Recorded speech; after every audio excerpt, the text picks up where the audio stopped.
आमचं कसं आहे? मगाशी मी सांगितलं जगद्गुरु तुकोबारायांना दागिने राजांनी नेऊन दिले, महाराजांनी वापस पाठवले. आमच्या सारख्या महाराजाला एखाद्यानं म्हणू द्या दात्यानं, महाराज आजचं तुमचं कीर्तन मला खूप आवडलं आणि मी परमार्थिक माणूस आहे आणि म्हणून माझ्याकडून 10 लाख रुपये तुम्हाला घ्या. आम्ही सोडू का? आम्ही म्हणू अजून असेल तर द्या, आम्हाला द्याल तेवढं कमी आहे, जेवढं आम्हाला घेता येईल तेवढं आम्हाला कमी आहे. नुसते आमचे लुबाडायचे. तुम्ही म्हणा ते पुढचं तुम्ही म्हणा, मी म्हणत काय सांगा म्हणत.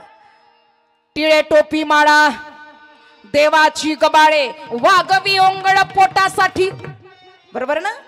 इथं बसलेल्या पैकी तुमच्या सहित माझ्या सहित इथं कोणीच सज्जन नाही हो महाराज, सज्जन कोणीच नाही. आणि जरी एखाद्यानं हात वर केला असता मी सज्जन आहे तरी ते चुकीचं ठरलं असतं. का सांगू? सज्जन माणूस स्वतः कधी सांगत नाही की मी सज्जन, कधीच म्हणणार नाही मी सज्जन आहे म्हणून. लोकांनी ओळखावं की माणूस लई भारी.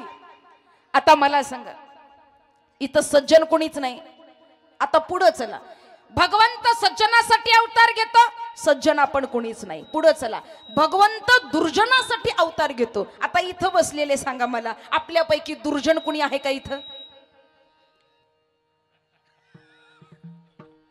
आपल्यापैकी दुर्जन आहे का? कुणीच नाही ना. हातवर येऊ देता का एखाद्याचा? कुणीच म्हणणार नाही मी दुष्ट आहे म्हणून, नाही ना म्हणणार. आता इमानदारीनं इथं बसलेले बर का एकमेकांशी बघून असं म्हणत असतील, मनात म्हणत असतील ह्योच दुर्जन आहे पण सांगू शकत नाही. लय अवघड आहे माणूस. दुर्जन माणूस माणसानं देवा सज्जनासाठी. आता तुम्हाला सांगू का, भगवंत येऊच शकत नाही आपल्यासाठी, कारण आपण सज्जनही नाही आणि दुर्जनही नाही. मग आपल्यासाठी येणार कोण? या दोघांच्या मधले आपण आहोत. मधले म्हणजे कसे? आपल्यामध्ये थोडा थोडा सज्जनपणा पण आहे आणि आपल्यामध्ये थोडा थोडा दुर्जनपणा पण आहे. पाहिजे तसा आपण त्याचा वापर करत असतो. मग आपल्यासाठी, आपला उद्धार करण्यासाठी कुणी यावं? संतांनी यावं.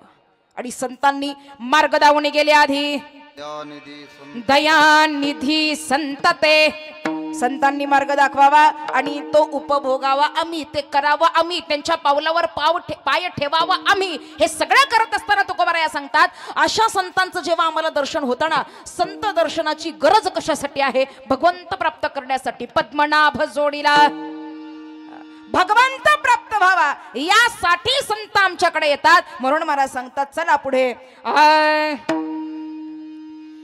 एकच टाळी झाली, एकच टाळी झाली चंद्रभागे वाळवंटी. ओ एकच टाळी झाली चंद्रभागे वाळवंटी. हा एकच टाळी झाली चंद्रभागे वाळवंटी. ओ एकच टाळी झाली चंद्रभागे वाळवंटी. माझा ध्यान राजा गोपाळासीला ह्या वाटी, माझा ध्यान राजा गोपाळासीला ह्या वाटी. हे नामदेव कीर्तन करी पुढे देवनाचे पांडुरंग, नामदेव कीर्तन करी पुढे देवनाचे पांडुरंग. माझा ज्ञान राजा गोपाळाचे लाया वाटी, माझा ज्ञान राजा गोपाळाचे लाया वाटी.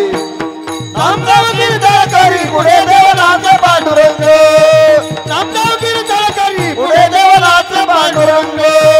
नाचता नाचता देवाचा गळला पितांबर, नाचता नाचता देवाचा गळला पितांबर. हे सावध होई देवा ऐसा बोले कबीर, हे सावध होई देवा ऐसा बोले कबीर. नाचता नाचता देवाचा पितांबर, नाचता नाचता देवाचा पितांबर. सावध होई देवा ऐसा बोले कबीर, सावध होई देवा ऐसा बोले कबीर.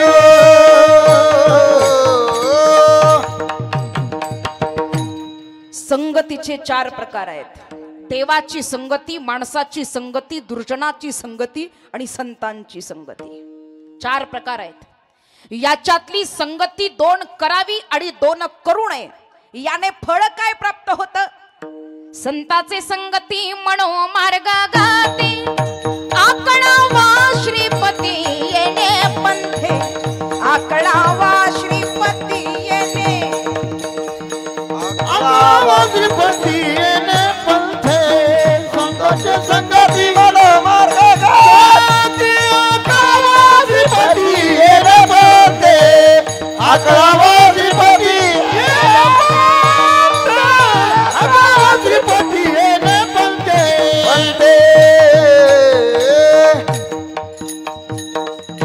ऐका, संत म्हणजे काय एक सुंदर असं उदाहरण देते, जरा लक्ष देऊन ऐका.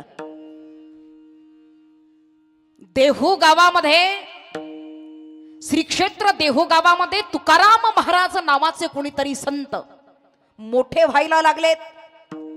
अभंग लिहितायत म्हणे, लोक पाया पडतायत म्हणे.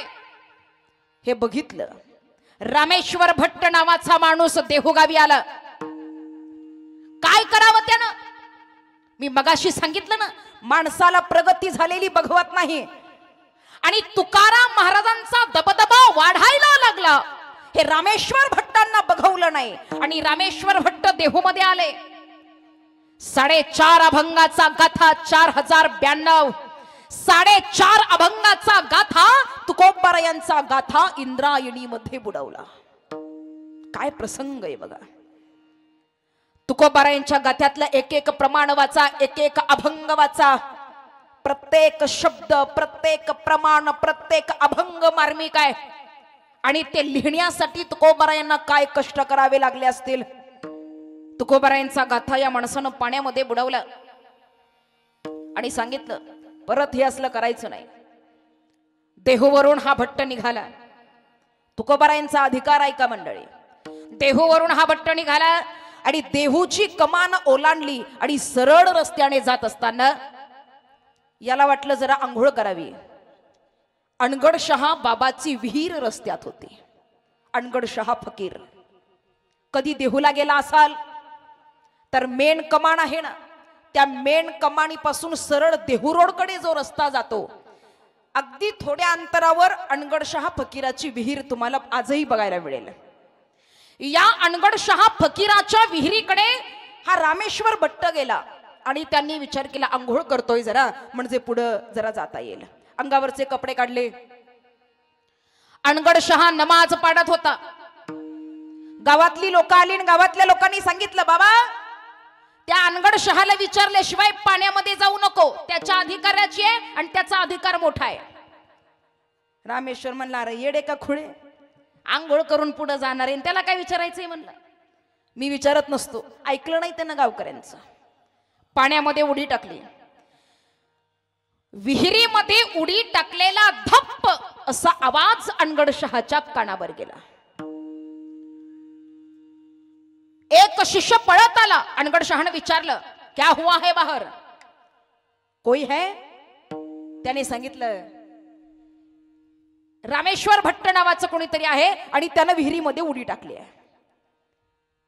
राग आला अनगडशहाला आणि अनगडशहानं शाप दिला, ऐसे ही तरते रहो, म्हणजे काय, पाण्यातच राहा. शाप दिला. आंघोळ झाली रामेश्वर भट्टांची. आंघोळ करून बाहेर यावं म्हणून बाहेर निघायला लागला. पाण्यातून बाहेर निघाला की अंगाचा लाह लाह दाही दाही व्हायला लागला. दाह दाह होत असताना परत पाण्यात गेला की शांत वाटायचं. बाहेर आला की अंगाचा दाह, पाण्यात गेलं की थंड, बाहेर आलं की दाह. पाण्यातच राहावं लागावं लागलं, बाहेर येऊच देईना. आणि मग दिवस गेला. पूर्ण दिवस गेला तरी तेच चालू आहे. गावातली लोक आली. रामेश्वराने विचारलं, याच्यातून सुटका कशी होईल? रडकुंडीला जीवाला भट्टांचा. गावकऱ्यांनी सांगितलं, याच्यातून मुक्त व्हायचं असेल, सुटका हवी असेल तर एकच उपाय आहे. काय? देहू गावामध्ये संत तुकाराम नावाचे संत आहेत, यांना जाऊन दर्शन घ्या, नमस्कार करा आणि त्यांनाच उपाय मागा, ते तुमची सुटका करतात. रामेश्वर भट म्हणला, आत्ताच गाथा बुडवून आलोय, आत्ताच म्हणलं गाथा पाप करून आलोय तिथून, आणि अजून त्याला जाऊन विचारायचं. मग गावातले म्हणले, बाबा तुला नसल जायचं तर जाऊ नको, पण ह्याच्यातून बाहेर निघायचं असेल तर तिथंच जावं लागल, दुसरा उपाय नाही. काय केलं रामेश्वर भट्टांनी? आपल्या दोन्ही शिष्यांना बोलावलं. मी तर बाहेर निघू शकत नाही म्हटलं इथून, एक काम करा, तुम्ही जा देहूमध्ये आणि तुकोबारायांना सांगा, तुकाराम महाराजांना सांगा. हे दोन्ही शिष्य देहूला गेले. तुकोबारायांच्या समोर गेले आणि सांगितलं, आमचे गुरुवर्य पाण्यामध्ये आहेत. महाराज म्हणतात, माहिती आहे किती पाण्यात आहेत? म्हणजे आमचे गुरुवर्य पाण्यात आहेत, त्यांना बाहेर काढायचं आहे. अनगडशहानं शाप दिलेला आहे आणि त्या अनगडशहाच्या शापामुळं आमचे गुरु बाहेर निघू शकत नाही, काहीतरी करा, सुटका करा. केलेल्या गुन्ह्यासाठी, त्यांच्या केलेल्या कर्मासाठी ते तुमच्या समोर नतमस्तक आहेत, पण सुटका करा. जगद्गुरु तुकोबारायांनी पान हातामध्ये घेतलं, या पानावरती एक अभंग लिहिला आणि तो अभंग शिष्यांच्या हातात दिला. जा म्हणे रामेश्वरांना सांगा, हा अभंग वाचा, मुक्तता होईल. काय होतं या अभंगामध्ये? चित्त शुद्ध तरी शत्रू मित्र होते,